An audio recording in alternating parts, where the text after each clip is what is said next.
And he was compelled to go over the hill and die. Here's the point I want to make to you. It is easier for a man to die for honor than to turn toward a person who has contempt in their soul toward who he is as a human being. And for him to look face to face and say, I'm sorry, will you forgive me? When there is a despising, dark, sour look, it is easier for most men in this room to literally give their lives than to move toward that and say, I'm sorry, toward a person who despises and disrespects who they are. So what would motivate me to do that? Only men of honor do it. And they're never going to be pink. Pink men is a contradiction.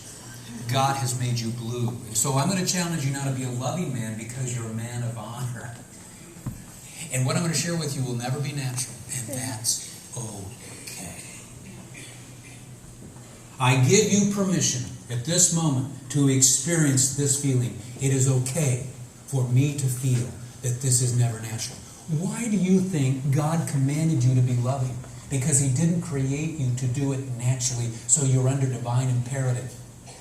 And when God looks at you, he knows it will never be natural. Just as you women, we're going to share in our next session that you will never feel respect naturally in the face of someone who is not loving you tenderly. It will never be there. It's not within your nature to feel it. And that's okay.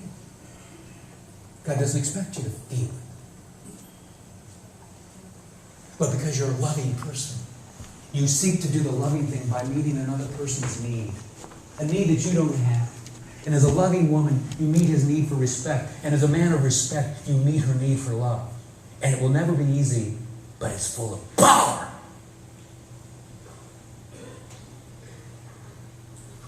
So men, how do you spell love to your wife? How do we spell love to your wife? I looked at every passage in the Bible that deals with marriage. And one of the things that I'm excited about, though I have a master's in communication and a PhD in family-related studies, as I mentioned, I studied the Bible 30 hours a week for nearly 20 years.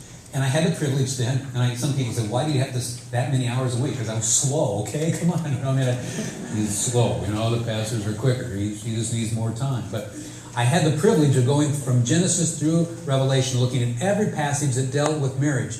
Many of us who are trained in the secular studies love our systems. We love conflict resolution. We love all kinds of stuff that our systems teach us.